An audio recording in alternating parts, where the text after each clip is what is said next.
मान लो कि आपके घर में किसी बच्चे की, लड़के की या लड़की का या मंगल विवाह नहीं हो रहा हो या शादी नहीं हो रही हो, या उस लड़के लड़की के लिए बहुत प्रयास कर लिया आपने और उसकी शादी हो ही नहीं रही। जितने लोग भी कथा सुन रहे हो बहुत ध्यान देना,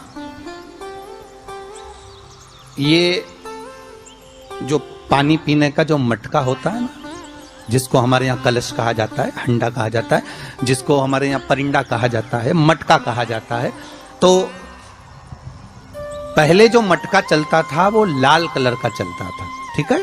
उस पे कलाकृति करते थे लोग, उस पे डिजाइन करते थे। आपके यहाँ भी होगा, जितने लोग कथा सुन रहे हो ना, आपके यहाँ भी मटका होगा, लाल कलर का चलता था। अभी अभी जो मटका चल रहा है ना, उसका कलर चेंज कर दिया गया। कौन सा कलर का हो गया? वो काले कलर का बेचने लगे।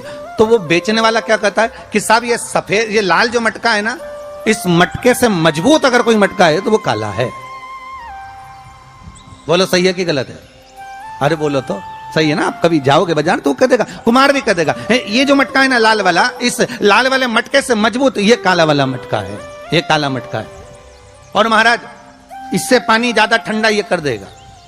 पर शिव महापुराण की कथा, लिंग पुराण की कथा कहती है, और अगर आपने बैसाख मास की कथा को श्रवण कराओ, बैसाख की एक कथा होती है, उसको अगर आपने श्रवण कराओ तो उसमें वर्णन आता है कि घर के अंदर जहां पर आप पानी पीते हो, जिस स्थान पर अन्नपूर्णा निवास करती है, जिस स्थान पर अन्नपूर्णा का वासा होता है, रसोई घर में जहां पर भोजन बनता है, उस स्थान पर काला मटका नहीं रखा जाता।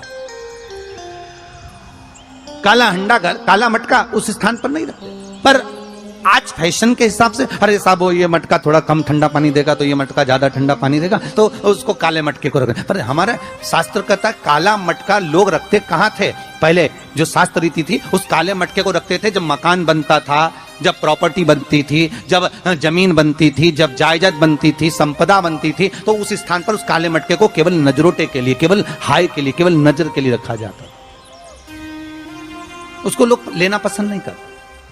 पर आज के व्यक्ति को अगर कह दिया जाए कि ये दो मटके रखे हैं साहब, लाल भी है और काला भी है, तो कौन सा पसंद करेगा? वो काला वाला ही दे दीजिए साहब, ये पानी ज्यादा ठंडा करेगा, उसकी श्रेष्ठता रहेगी। नहीं, शिव पुराण कर रहे हैं, भगवान कुंभ का निर्माण कर रहे हैं, भगवान कलश का निर्माण कर रहे हैं, और भगवान स्वयं ब्रह्मदेव कर रहे हैं कि आप ऐसा निर्माण कर दो जिसमें 33 कोटि देवता स्वतः विराजमान हो जाए। तो भगवान ने उस कलश का निर्माण कर दिया। अब कलश का निर्माण करा तो स्वयं भगवान ब्रह्मदेव बोले, प्रभु इस कलश के अंदर मेरा स्थान कहां है? मेरा स्थान कहां है?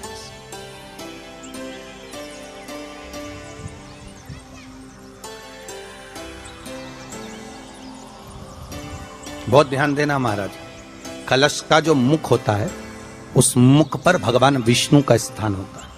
किसका स्थान है? भगवान विष्णु का। थोड़ा सा नीचे आओगे, जहां से कलश का मुख दबा हुआ होता है, वह जगह भगवान स्वयं शिव की होती है। किसकी जगह है? भगवान शंकर की। कलश का अग्रभाग, नीचे का भाग जहां से फैला हुआ होता है, वहां ब्रह्मा का आधिपत्य स्थापित होता है। फिर कलश का जो नीचे का भाग होता है, वो भगवान शिव और शक्ति का स्थान होता है। कलश के बाहरी भाग में, जहां पर बाहर का हिस्सा होता है, उस कलश के बाहरी भाग में 33 कोटि देवताओं को भगवान शंकर ने लाकर विराजमान किया होता है। महाराज भगवान शंकर 33 कोटि देवताओं को निमंत्रण देकर उस कलश में विराजमान कर दिया। कितना सुंदर है महाराज जी। उस आम के पल्लव की महत्वता को जरा जानिएगा, बहुत बहुत ध्यान दीजिएगा। आम के पत्ते देखें आप लोगों ने? अरे बोलो जम के तो बोलो। देखें, उसका प्रयोग कभी आप लोगों ने करा? आम के पत्ते का कभी प्रयोग कर देखिएगा।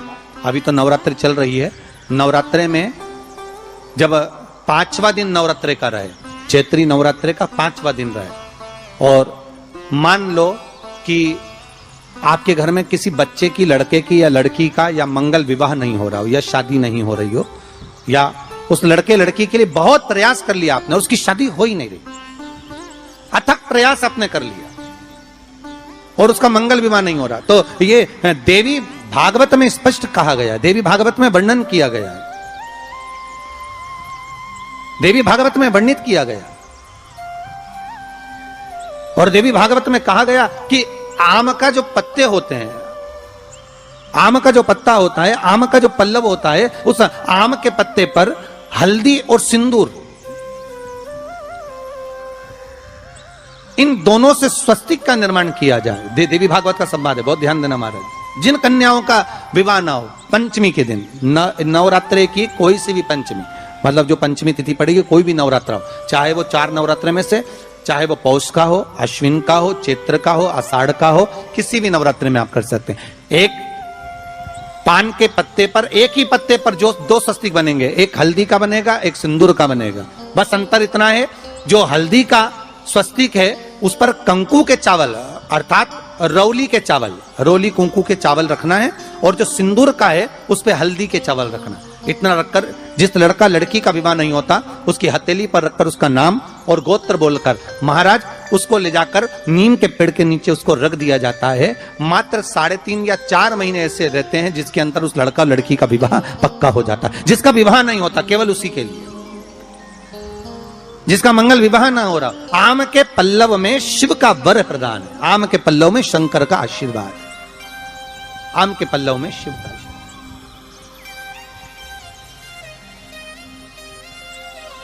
भगवान भूत भावन भूतेश्वर मेरे शिव, मेरे करुणा सागर, मेरे शंकर, मेरे त्रिकालदर्शी, मेरे कैलाशी, मेरे भोलेनाथ स्वतः कह रहे हैं, हरि रति तुम रोती क्यों है, तुम्हारे रोने का कारण क्या है? प्रभु मेरे पति के साथ ये आम का पेड़ भी जलकर भस्म हुआ।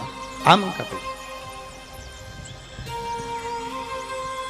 भागवत जी किस किसने सुनी है? हाथ उठाओ जरा, जिन जिन ने भागवत जी सुनी है। आप लोगों ने सुनी है भागवत? रखिए हाथ। अगर आप लोगों ने भागवत सुनी होगी तो उसमें वर्णन आता है,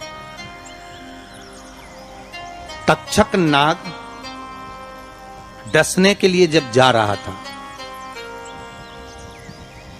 तब ब्राह्मण देवता जो जहर उतारना जानते थे उनको लेकर राजा परीक्षित के पुत्रों ने अपने दूतों को भेजा था लाने के लिए कि एक ब्राह्मण ऐसे हैं कि वो तक्षक नाग का जहर उतार सकते हैं, वो तक्षक नाग के जहर को समाप्त कर सकते हैं, तो आप उनको लेकर आओ। और वो तक्षक नाग का जहर उतारने वाले उस ब्राह्मण को लेकर जा रहे थे। तो सर्प ने विचार करा, तक्षक नाग ने कि बताओ ये तो गजब का काम कर रहा, अगर ये ब्राह्मण पहुंच गया तो ये ब्राह्मण तो सर्प का जहर उतार देगा। तो सांप तक्षक नाग को ये चिंता लग गई कि मेरे को ही डसना है और मेरे जहर ये उतार देगा, और डसने भी एक ही बार है और मरना चाहिए परीक्षित को श्राप लगा। अब करूं तो करूं क्या? तो सर्प ने विचार करा कि मैं एक रूप रख कर जाता हूं और इस ब्राह्मण की परीक्षा लेता हूं।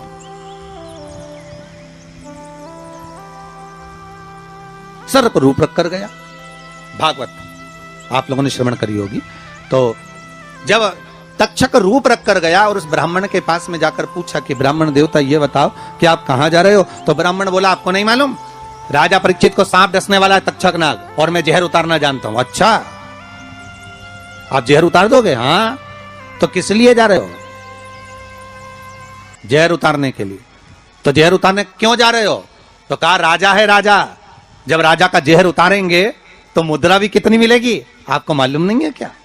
अच्छा, ब्राह्मण देवता इसलिए जा रहे हो? हाँ। पर उसको तो किसी संत ने श्राप दिया। अरे तो श्राप संत ने दिया है, हम ब्राह्मण हैं, हमारा कर्म है किसी को बचाना, तो हम तो बचाएंगे। अच्छा, आप में इतनी सामर्थ्यता है कि आप तक्षक नाग का जहर उतार दो? अरे तक्षक नाग आकर अगर मेरे सामने खड़ा हो जाए और किसी को डस ले तो यह पक्का है कि मैं जहर उतार सकता हूं। अच्छा, तो इतने में तक्षक नाग सामने बिल्कुल प्रकट हो गया और तक्षक नाग प्रकट होकर बोला, बता ब्राह्मण किसको डसूं मैं? ब्राह्मण ने कह दिया तुम्हारी मर्जी पड़े, उसको डसो। सामने एक पेड़ था, उस पेड़ को ब्राह्मण ने, उस तक्षक नाग ने डस लिया। अब तक्षक नाग ने उस पेड़ को डसा और डसने के बाद में वो पेड़ पूरा जल गया, पूरा जल गया। अब पेड़ तो जल गया पर ब्राह्मण जो था जिसको परीक्षा देना थी, वो ब्राह्मण को यह नहीं मालूम था कि इस पेड़ पर एक संत बैठकर साधना कर रहा था, तपस्या कर रहा था। और जब वो पेड़ जला तो वो संत भी जल गया, संत भी जल गया। अब जब संत जल गया, ब्राह्मण ने हाहाकार की आवाज जब सुनी तो आंखों में जल भर गया। आखिर हुआ क्या? ये संत जल कैसे गया? तो कहा इसके जलने का कारण केवल इतना है कि अब आप जीवित करो, इस पेड़ को हरा भरा करो, इस पेड़ को हरा भरा कर दीजिए।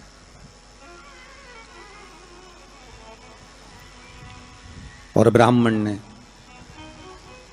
हाथ की अंजलि में जल लिया।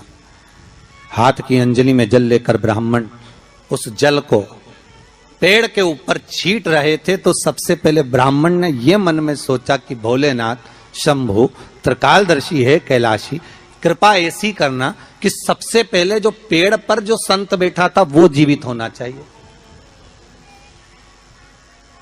जो वृक्ष पर संत बैठा है वो जीवित होना चाहिए।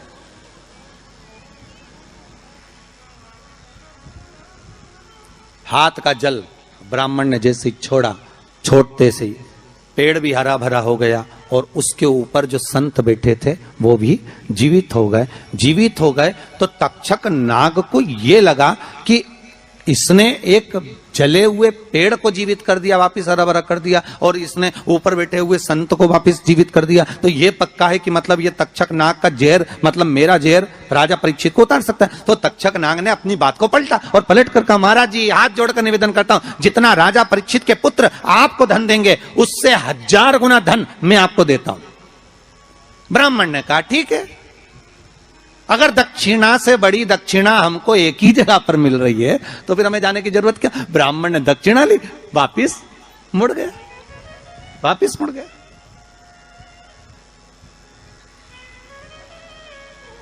अब ईमानदारी से बोलो, वो ब्राह्मण नरक गया होगा कि स्वर्ग गया होगा? जरा जम के बोलना, हो सुनाई देना चाहिए हमको। कहां गया होगा? नरक। काय में लिखा है? देवी भागवत में।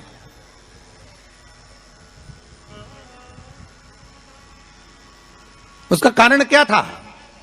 शिव महापुराण की कथा कहती है जैसे एक नाव चलाने वाला व्यक्ति नाव लेकर जा रहा है और उसमें बहुत सारे यात्री बैठे हैं, बहुत सारे यात्री, और नाव डोलने लगी, आंधी चलने लगी, तूफान चलने लगा, हवा आने लगी, लहरें उठने लगी और नाव डूबने लगी। तो जो नाव में बैठा हुआ नाव चला रहा था वो कूद गया और कूद कर बाहर निकल गया, और निकलकर सारे के सारे जितने नाव में बैठे थे वो सब जलने लगे। जितने नाव के अंदर बैठे थे वो सारे के सारे जलने लगे।